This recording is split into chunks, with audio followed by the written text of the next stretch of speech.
the energy usage, so the amps usage off of this uses, you know, in the high 20s, so like 29, 28 amps at startup, only for a second.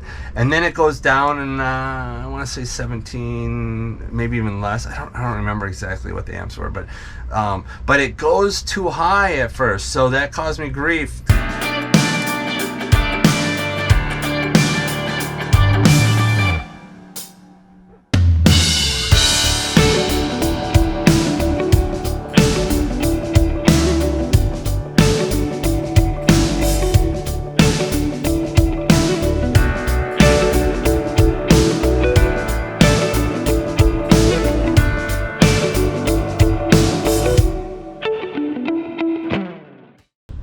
Are you guys wondering what I'm doing on the floor? The reason I'm down here is I want to show you a picture of this interesting looking device. I'm not sure that you know what this is. I know what this is, but I'm going to have Bob explain to you exactly what is underneath our couch. What you doing down on the floor? I'm going to show you the dual top. That's the perfect place to be, because the dual top is down on the floor. That's where it is sitting. So it's a pretty big chunk. It's not too bad. I mean, if you look at a diesel heater, you're looking probably half of this, but this holds, I think, 2.8 gallons of water also. What is it? It's a diesel heater and it's a water heater together. Okay. So it's a WEBASTO dual top diesel heater and water heater. So really pretty slick. It's not too big, but it's a little bigger than a diesel heater. And normally a diesel heater would go underneath the front seat on the passenger side. One thing, I'll kind of go through a little bit of the gyrations. I planned this all out. I worked out all the dimensions, everything, in order for it to fit under this couch and go right onto the floor, and then have the, and I'll explain a little bit, the exhaust go straight out. But during the process of building this couch, it was 3 inches more out, which would have came out here, which, you know, I mean, it's okay, but really wanted to have more space in here on this build. So I decided during the build, as we're assembling it, that I'm cutting back 3 inches all the way around this entire thing. No questions asked. We just did it because it was sticking out too far. Yeah, and I knew that there would be ramifications, but, you know, whatever. I was going to deal with those later, and I didn't necessarily think that they were going to be quite like they were. But I knew there'd be ramifications, but it's like that was not what we wanted. So anyway, all my dimensions then got messed up a little bit. The dual top would no longer fit on the ground and exhaust out the bottom. Now it'd come pretty close, but you're supposed to have 3/4 of an inch on each side of it is clearance, and then on the end it's like, I don't know, 5 or 6 inches on each end. So how I have it mounted now, as you'll see, is, like I said, normally this would be the base plate that you would put down on the ground on your floor, and then it would you would drill a hole through the bottom of your floor, and then this would go out, and this would be the exhaust. And it also has the ability to empty the water if it thinks it's going to freeze. So it has a mechanism that says, I'm about to freeze, so I'm going to empty the water out. So that is not in here right now. You know, I don't have that hole in the ground. Yeah. So instead what I did, which worked out really well, because if I put this down on the ground, it comes this hole basically, which is over here. You know, this is turned if this was used. This is just used for a plate on top, cover. Plate. The holes would be over here. Well, it's right on top of the frame member. So of course it is. So I couldn't do that. I couldn't put it directly on the ground. But I actually like this better, because if I did put it on the ground, I have to go through the plastic floor, and then there's a gap in the plastic floor, which is probably, you know, 1 inch with the ridges in there, and then go out. So I'd have to seal that all and then go straight out. So instead what I did was I ended up putting the dual top on 80/20 and bringing it up off the ground. So what I ended up doing, which worked out so much better, is if I have the dual top off of the floor, then I can have the exhaust come, because the exhaust is pretty thin, exhaust come and go over, you know, so then I can redirect the exhaust to a different location in the floor. And so by having it up a few inches, that worked out well. That gave me the clearance that I needed on all sides, and the ability to bring it up and redirect that exhaust. So you use the 80-20 to keep it up off the ground. Right. And you created a frame for it to sit on with the 80-20. So then you have all this open space here, all the open space on the back, so you have really good airflow. Yeah, so there's plenty of airflow, but also the dual top comes with these slotted, so basically the same slots as that are here are on this. So there's slots on the bottom, there's slots on all sides, and that's what's used to hold that. That's cool. So yeah, so that worked out well. So this is in there super strong. It's not going. It's 80-20. I have the triangles. These guys down here on this 80-20 piece is going across. And we use the wing nuts with the bolts on the actual slot in here to attach it to the 80-20 in here. Right. That's using cool. one I would of have not have these. thought that. Yeah. Using the triangle. Using the triangle. So it is super secure. It cannot move. These are all one piece now. All I have to do is take out these L's, and then this is one piece, and then this would be one piece. But right now they're all together to create a little bit more rigidity. Then what I did was, instead of drilling a hole through, because I'm adverse of drilling holes through the floor, even though whatever, you know, it's no big deal, I was able to drill a hole through the side of, just like I did for the exhaust off of the toilet. The toilet. They're in between here, if you can see, you can drill a 1.5 inch hole that goes down and out and opening. So all it is just a really thin piece of sheet metal that's in between. It's kind of like this here. I don't know if you can see. It's similar to, you know, this piece of metal. You just put a hole through that, and then you can go down, and then if you go underneath, there's already holes in the frame. So there's nothing you have to do, or I don't even know if it's the frame, it's like the side. So what I was able to do, the exhaust was long enough from this dual top that they sent me to run it out that way. I have this heat shield on it that keeps it relatively, you know, cool. Warm. It's not cool. It's still warm, but it's not hot enough to burn yourself on a quick touch. Nothing's going to start on fire. I actually have 2 of these wraps on there, so it's a dual wrap, and it goes right outside. And maybe Gail will be nice to show you that outside.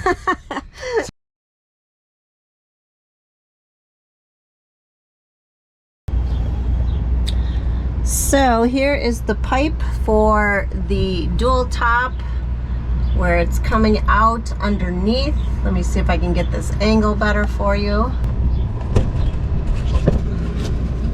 This right here is where the diesel line is running from the dual top, coming through these holes that already exist as well, and then that runs into the actual tank on the gas tank.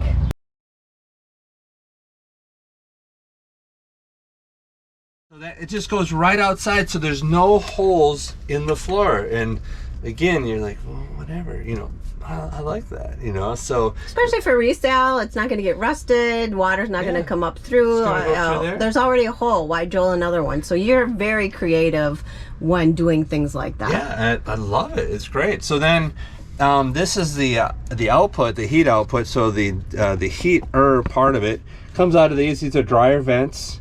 They get pretty hot, you know, relative to the touch, but doesn't matter. They're dryer vent hose. They're lined with something special. They go out and out underneath. Underneath. I'm going to spin the camera around, see if I can get under there. They go back through there. And then they come out. You know, there's a utility cabinet underneath here, which is the bottom of this wall underneath this I'm going to get down on the ground. Water tank.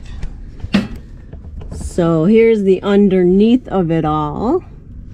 There you can see all the connectors. This is where the exhaust comes out then. Yep. And you might say, oh, wait, that, you know, you have a problem with carbon dioxide. No. I have a carbon dioxide detector in here. I'm going to get another one.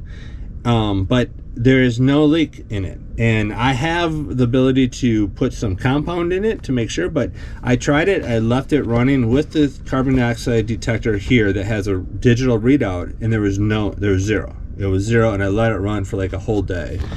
So then the actual heat then comes out of that tube over there by your leg. Yeah, there's two tubes. One's here, and the other one will be connected at a later date. It's just free into the bathroom. Okay, and what would that be connected to? Just the same thing. This an outlet. Oh, got you. Another outlet. Yeah. So you have to use both of them. Not that it matters. For you have intake for your combustion. So the diesel heater firing mechanism needs air intake. So I have that off of this pipe here, and this is all a mess right now because it's not done. But this is coming. This is what the bathroom is going out. And there's another hole, the same as the hole, that I just showed you in the back, that then this tube runs outside. So what I did is I split this, so this will hook to the bathroom, to the vent off of the toilet, the composting toilet, and then also it picks up the air for the combustion intake. It also picks up the air for the cooling of the system. So the system wants outside air to cool it. I'm not sure where it goes, but it basically, comes in and it cools this down. It also has the return air, which is like on your furnace. That would be, your upper return air, or bottom, I think it's upper, whatever. It would pull that back through, so it basically pulls that back through and reheats it. So it wants to circulate the air. So that actually worked out really well too. That was pretty slick because I wasn't concerned with getting combustion air from the inside. I mean, I wasn't concerned. It's not a problem. You can do that. They just recommend that you do it from outside. Well, that worked. Putting it through that same hole. Also, what it'll do then is when that's drawing, it's going to draw from the toilet too, and then pull more of produce more airflow for that toilet when the diesel heater is running. So the dual top. So the dual top has a few options. I'll show you that. Like I was saying before, you can, if it feels like it's gonna freeze, it'll dump all the water out. It has the ability that you can do that yourselves by turning this knob down here, and all the water will dump out. And right now I don't have it set up. What I'm going to do is put a little tray that runs from that, because it's in the van, and that'll go into the shower area and then out the rear door. Once I figure, that's something later I can do. It has a summer mode and winter mode. So summer mode, of course, you just want hot water. You don't want it heating the coach or the cabin or the van or whatever. So you have two different settings. You can be at a 40 Celsius or 70 Celsius reading. 40 is like 104. I don't know what 70 is, but it's like 104. It's very hot. It's a hot, because I originally hoped that the lower end I wouldn't have to mix any water, that we would just put it at that and then we would shower with it, but it's too warm. So this one is then for what? It's just if you want hotter water. Okay. So if you want hotter water in colder weather. Yeah, or whatever. Yeah, if you like hotter water, you're going to do a lot of showers, because it's only a 2.8 gallon, which is enough for a van. But if you're going to do longer showers, whatever, this would mix cold water with smaller amounts of hot water to make the hot water last longer. And what are the rest of the functions? So then over here you have winter mode. So this would be diesel heater only. And this diesel heater is 12,000 kilowatts compared to, normally you put a 2,000 watt or kilowatt diesel heater in a 144 van. On our 4x4, we had a 4,000 watt or kilowatt diesel heater. So anyway, this is huge. This is, it's massive in size. Yeah. It's more than what we need for sure. And then you can put it, diesel heater only, so air heater only, or air and water heater together for the winter. And then that other dial is? So this says dial is your temperature control. Okay. So in another video, I explained that I had the digital version of this, which is about $400. And, you know, once we're back in the van, I'll play with it more. Maybe it's better than I think. But I like this one. I like the looks of this one. I like the ease of this one. What I'm planning on doing is sleeping with my head down here, and then I can just reach over here and set the dial to the, you know, to like, oh, it's starting to get cold. Turn it up, you know, and go back to bed. You know, so having that. The other one, you have to click the temperature, which may be okay. So like, and you'll see in another future video which one we're actually using, but I actually really dig this one. I just wish I didn't pay $400 for the other one. So the reason why it's called the Duo Top, obviously, and you did touch on it, is because it heats the water and it heats the room with hot air. So you have two functions in one. Do we need, or should we show any of the water system setup for this? No. It's so all it is the a cold water coming in and a hot water coming off. Okay. And it uses. I just use They're shark bites. They're actually called something else at that size. They're 3/8 of an inch, but basically shark bites, which are just where you just push the tube in and it grabs and then it's watertight. And so it's basically just cold water in, warm water out. Okay. And if you are installing one of these, read the manual because you have to get a water pump that I believe is, I don't remember the numbers. Just look at it because it's limited on how much water that you can have for pressure, but there's no problem. There's tons of pressure. Yeah. So it's not too much pressure. Yeah, it's not an issue for us in the van. So that's really it, just on the water. That's very simple, and that is then also plumbed into the kitchen sink, and then I have hot water on demand in the kitchen sink. Right. So yeah, we have it going for the shower and the kitchen sink. It's all in this bottom piece here that is just open with, you know, pipes and stuff and water pump, and you know, maybe Gay can open that up and show more. But this is wide open access in here. Going under. In order to have it.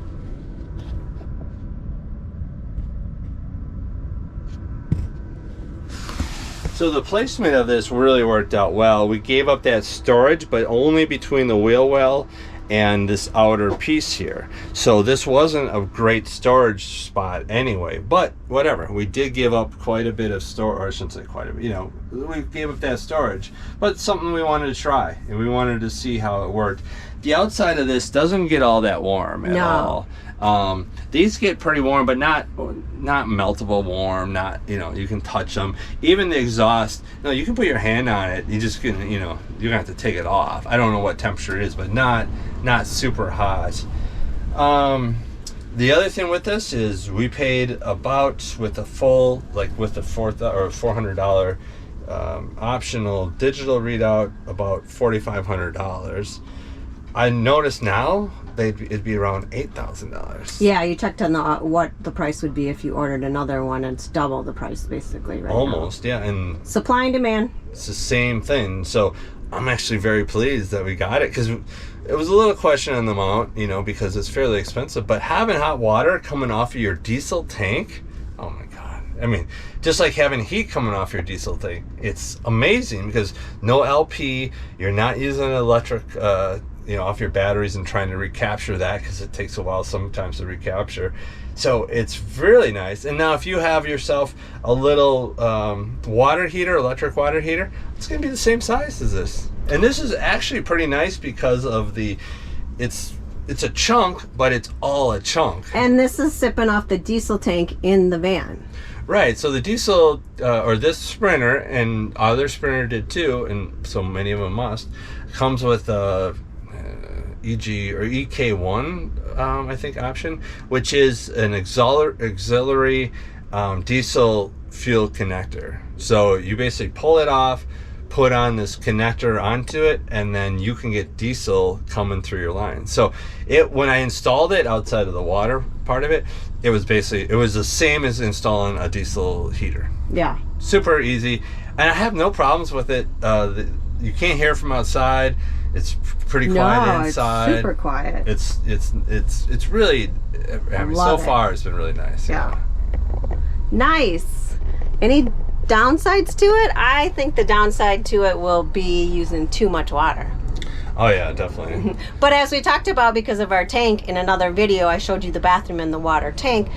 We don't have any problem mixing the water to get it to the right temperature, because we'll just return the water into the refill and we're not wasting any water. Now you can't be sitting in and taking 5-minute showers. Yeah. You still have to do your Navy showers. Well, it's nice if you are someplace that you know you're going to fill up with water. Then now you can take long showers. Yeah. You know, and many times we're at a campground or whatever, or we have a half of a tank and we're not going to leave, or we're going to an RV park or a campground in a few days. You can. So you can actually use it more than you think. Well, and we can because of our check out the video, our ability to just actually pour from inside and fill up the tank. So we really can. Yeah. Because we can just go to Walmart and get 5-gallon jugs and refill it. So we don't have to be at a campground or any place. No. So we can use as much we can use as much hot water as we want. Yeah. Yay! I mean, it'll still be ration it just because we don't know when we're gonna. Even though we can go to the next Walmart or whatever, it's still gas station. We'll ration it, but it's because of that water tank. Now we have the ability to use it more. Yeah. So. Nice work on the EcoFlow and making it so functional, so adaptable, so easy. But that's what you always do. Well, you always figure out a way to. Not EcoFlow. I mean, dual top. But dual top. That reminds me. Let me say one more thing. So. The energy usage, so the amps usage off of this uses, in the high 20s, so like 29, 28 amps at startup, only for a second. And then it goes down and I want to say 17, maybe even less. I don't remember exactly what the amps were, but it goes too high at first. So that caused me grief because it went over 30 with anything running and it would kick off. And then it would have to restart. So anyway, that's something to know. The initial startup on ours might be different than other ones, I don't know, is just around the high 20s. So but now if you have a 100 amp 12 volt circuit, no problem. But just to let you know, it does do that. It has two 15 amp breaker or fuses and a 5, so that's 35, but it doesn't use all of that, of course, but it comes close when it starts up. So. That'll be what went wrong in this filled video, right? Yeah. That was a struggle to figure that out, but I mean, I shouldn't say struggle. It was a struggle to figure out how to deal with the EcoFlow. You always figure that stuff out. Yeah, it does work now. So. No problems for you. Takes a little bit of time, but you always figured it out. Yeah, so it's fun. Thanks for watching this video on the dual top. Yep. Anyways, thanks for all your comments, all your questions. Give us a thumbs up, and we're going to share more videos on the new van build. We'll see you on the next one, guys.